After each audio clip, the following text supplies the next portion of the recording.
Chapter 2294, The Value of Life 1. Yang Xinxin showed no hesitation whatsoever, instead gazing at Zhang Yi with an admiring look. Of course it's no problem, brother. Your thinking is spot on. She continued, humans, especially those untouched by society's hardships, are simple and pure. Their origin is the most pristine. They are undoubtedly superior extraction material compared to Earth centipedes. If that's your plan, brother, we'll need to construct a massive experimental facility. Mass-produce human embryos and cultivate them until they develop mature spiritual essence. During this process, we must incorporate a screening phase. By cultivating only individuals with potent spiritual essence, we can conserve significant resources. Yang Xinxin's tone remained utterly flat, as if she were discussing chicken farming. Lu Karen couldn't help but hug her arms. Isn't that a bit too evil? Just imagining the scene makes me sick. Yang Xinxin lowered her eyelids, speaking calmly. If one sees through the essence of life, merely an ethereal assembly controlled by the Creator, a fragment of collective unconsciousness, it ceases to feel cruel. Zhang Yi recalled the Gate of Eternal Ruin, in the southwest region, and the Spear of Longinus beneath the demon's eye, forged from countless lives. Suddenly, the meaning and value of existence felt impossible to measure precisely. At times, life itself could be quantified. Especially when an entire species faced extinction, the value of an individual became far less significant. Zhang Yi pondered for a moment before saying, I just think this is worth exploring. He looked at Zhou Qi and Yang Xinxin. Qi, you're an expert in biological sciences. You and Xinxin could conduct an experiment on this when you have time. If feasible. Perhaps we could discover a shortcut for human evolution.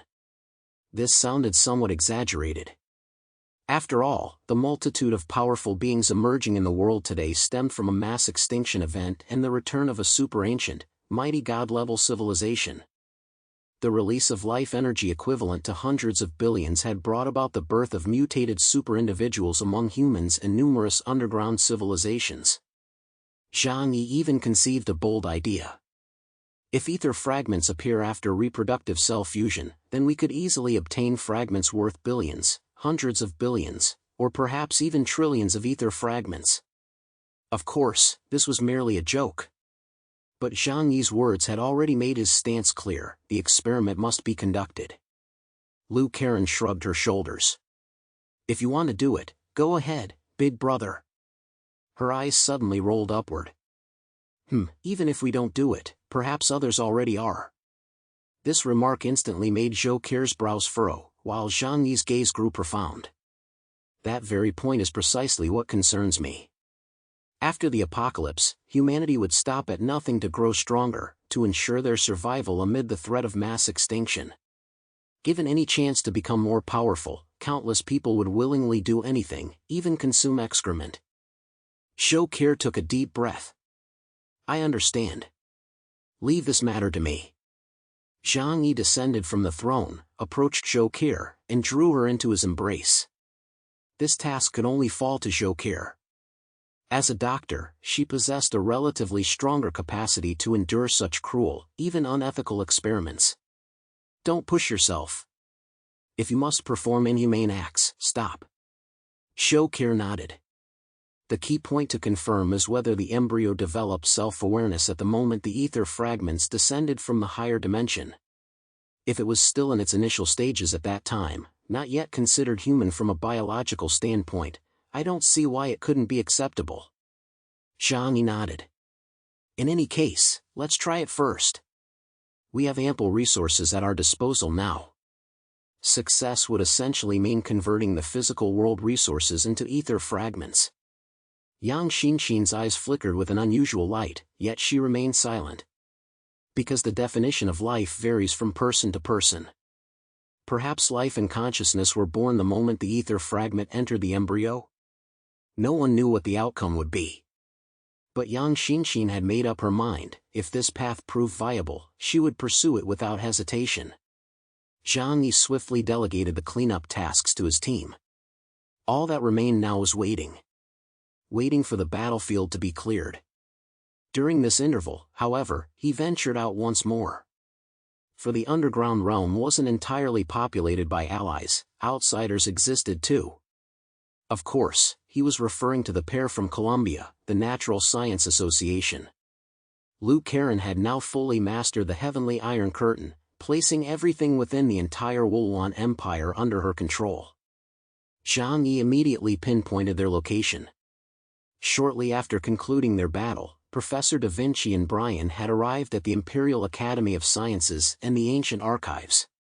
Like Zhang Yi, they were deeply fascinated by this nation's technology and history. When Zhang Yi arrived, the two were poring over documents within the colossal archives. While ancient texts were preserved, a high-tech civilization naturally relied less on fragile books. All knowledge had been digitized. Professor Da Vinci moved to the archive's central hub and began downloading the entire database with practiced ease.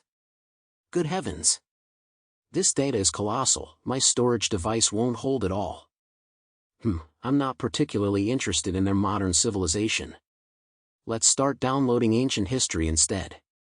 Professor Da Vinci was busy at work when Zhang Yi walked in from outside. Hey, busy? He smiled and raised his hand in greeting. Brian perked up his ears, lifting his paw in a friendly smile. Chaos, you're back. He approached Zhang Yi, glancing over him. Though Zhang Yi carried a blood scent, it all came from the lizard men. Surprised, he exclaimed, Damn! You took down that big lizard man without a scratch on you. Damn Chaos, you're a genius. Professor Da Vinci remarked, if the absolute defense were to be injured, it wouldn't be a minor wound. It would likely signify failure. Therefore, his battle couldn't have been easy either. Am I correct? Zhang Yi nodded. Indeed. We fought for quite some time, expending a great deal of resources. But thankfully, the outcome was favorable in the end. Chapter 2295, The Value of Life 2. Zhang Yi made no move to stop Professor Da Vinci. He let him gather this intelligence. This was part of the earlier agreement, the price for their assistance, both man and dog. Da Vinci held no interest in those strategic resources. Unlike Zhang Yi, he couldn't carry away such vast supplies. He only cherished things of interest. Professor Da Vinci, Brian, thank you both immensely for coming to assist us this time. I just wonder, once you return to Columbia, might your unauthorized involvement in our conflict cause you trouble? Zhang Yi offered a genuinely kind smile.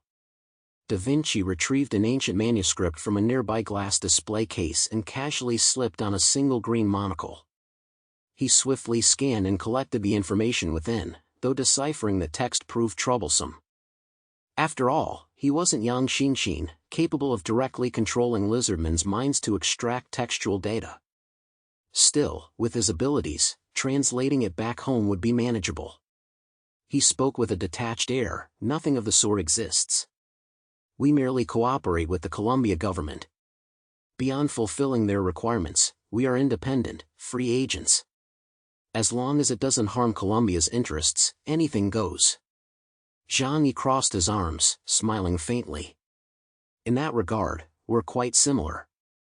However, he observed the man and dog, a peculiar gleam flashing in his eyes. Since you're mercenaries, might you consider working for me?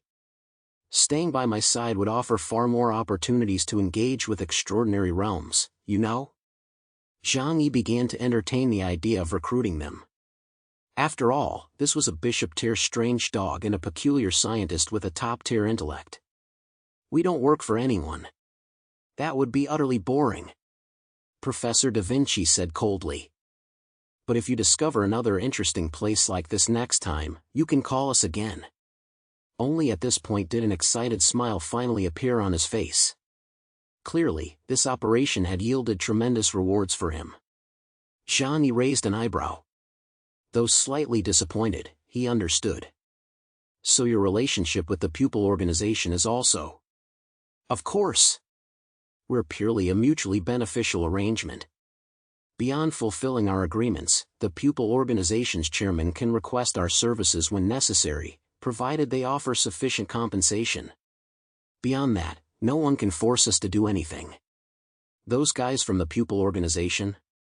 They're just a bunch of pathetic souls who banded together to survive after learning about the impending apocalypse. Woof! Did you forget I'm still here? Brian clearly voiced his displeasure. You were the one too lazy to join, so you pushed me out there. Professor Da Vinci rolled his eyes dismissively. But you didn't exactly turn down the dog food they offered, did you? This. How can you speak of such things regarding cultured individuals? I simply couldn't bear to refuse their kindness. Zhang Yi watched the bickering man and dog, finding their dynamic strangely heartwarming. A lonely, eccentric old scientist and a dog that seemed unruly yet was utterly loyal. It truly was a perfect pairing. He smiled faintly. As per our agreement, you may investigate freely here. Beyond that, is there anything else you require? Weapons, energy sources, biological samples, I can provide all of those. Professor Da Vinci glanced at Zhang Yi. Are you implying you prefer us to return to Columbia and keep this matter confidential? Zhang Yi smiled faintly. If you could maintain secrecy, that would be ideal. But it's your choice. I'd understand if you truly wish to share what you've learned. Zhang Yi hoped news of the Wulwan Empire's destruction would remain concealed for as long as possible. But this was not a threat, it was a request made to friends. Zhang Yi always held those who aided him in the highest regard. It was a fundamental principle of his character. He could fight ruthlessly and mercilessly for profit, engaging in deadly struggles. Yet he would never betray his friends. Click! Professor Da Vinci closed the ancient tome in his hands. Despite its countless restorations, the aged book still shed a few flakes of dust. If you could provide me with a biological sample from the Hades gatekeeper, I swear everything witnessed here today will remain confidential. Professor Da Vinci fixed Zhang Yi with his dead fish eyes, narrowing them as he spoke with utmost sincerity. A promise exchanged for the precious biological sample of a night-tier mutant otherworldly being. Trust hinged entirely on mutual respect and personal integrity. Zhang Yi lowered his head in thought for half a second before lifting it swiftly with a smile. Deal!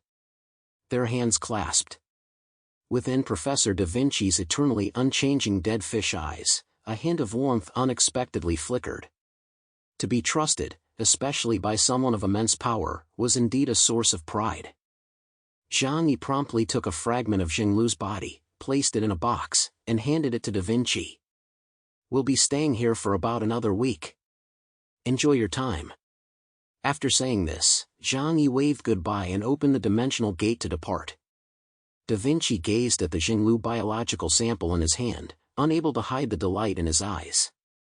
Brian approached curiously, saying with some disbelief, "That guy actually gave you something so precious." Professor Da Vinci replied, "He's an exceptionally intelligent man. Only the wise understand that mutual honesty is the most efficient way to interact. But such honesty can only exist between the intelligent. There will always be fools who believe lies and betrayal are symbols of their superiority." Zhang Yi now needed to do nothing further, as Yang Xinxin would handle all arrangements. The assets of the Wulwan Empire were vast beyond measure. Beyond the strategic resources Zhang Yi had secured, there remained other materials of immense value.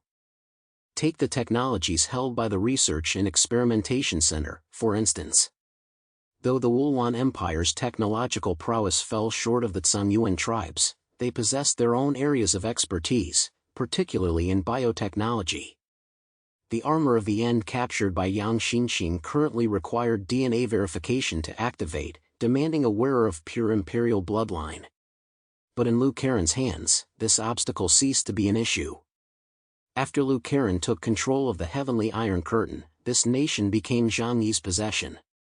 Chapter 2296, The Value of Life 3. Only now did Zhang Yi extract the remaining one-third of Marshal Jinglu's origin. He separated less than one-tenth of it, storing it in an energy-holding vessel. The remainder he absorbed directly into his own body. Instantly, a colossal surge of energy flooded his being, making his mind feel as if it might explode. A torrent of power surged through his frame. This portion of energy surpassed the total sum of his own innate spiritual essence. The clans and supernatural abilities were structured like a pyramid. The higher one climbed, the fewer members remained, and the greater their power became. The amount of spiritual essence required to bridge the gap between 40,000 and 50,000 points was a terrifyingly enormous figure. Even Marshal Xinglu had relied on the apocalypse descending upon the human world to capture vast amounts of spiritual essence scattered after the death of countless humans. Only by pooling the strength of his entire nation did he ascend to become a White Knight. Therefore, this nearly one-third of origin power was already terrifyingly immense for Zhang Yi. Fortunately, Zhang Yi had undergone the baptism of the Tianyu Palace's Sea of Spirit. His spirit body had reached an extreme level of refinement, breaking through the bottleneck of his advancement path and greatly increasing his speed of absorbing external power.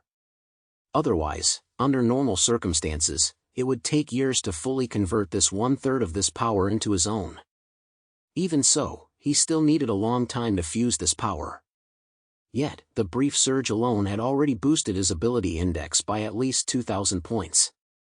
It took Zhang Yi a long while before he slowly opened his eyes. With his life's dimension enhanced, his perception of the world had undergone a distinct transformation. He rubbed his neck. At this rate, within half a year at most, my strength can reach 45,000 points. Across the entire world, within the realm of humanity, there's scarcely anyone who could threaten my life. Even among the powerful of ancient civilizations, unless a monster of white dragon's level appeared, it would be difficult for anyone to take my life. Zhang Yi nodded, thoroughly satisfied with his current situation. After growing stronger, his first thought wasn't seeking revenge or plundering resources. Instead, he realized he could live a long, stable life once more. As Zhang Yi pondered these thoughts, a sudden squeak echoed in his ears, like a little mouse causing mischief in the corner. Zhang Yi froze for a moment before realizing who it was. He smiled, glancing toward a corner of the palace. "Totoro, you're back?" In the palace's corner, a heavy floorboard was violently ripped up. A massive, adorable creature emerged from beneath the earth. Dirty and dusty, Totoro's eyes shone brightly as it crawled out of the ground. But that wasn't all. Following right behind it, a long line of earth-digging beasts emerged, all resembling Totoro but varying in size. Soon, they filled the entire palace. Squeak! Squeak! Squeak! The giant marmot gestured wildly to its minions. They approached Zhang Yi and knelt in unison, bowing their heads in reverence. Through the translation device, the giant marmot could now communicate basic phrases with humans. Its face beamed with pride, eager to report its success. "Master, how did I do on my mission?" Zhang Yi smiled and nodded. He walked over and gave its thick body a hearty pat, sending a cloud of dust flying. Cough cough. "Nice work." Totoro blinked, then gave itself a vigorous shake, flinging off the dust. After digging underground for hours, it certainly looked filthy. The earth-digging beast truly lived up to its reputation as a natural mining prodigy. While its combat prowess was mediocre, its excavation skills were truly first-rate. The palace's structure was exceptionally sturdy, built with top-tier materials, yet it had still managed to break through.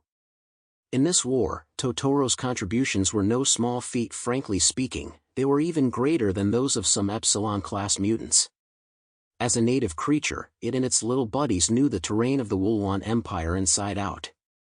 With their help, the underground energy transmission pipelines and communication lines of the Wulwan Empire were destroyed, granting the Allied forces a massive advantage.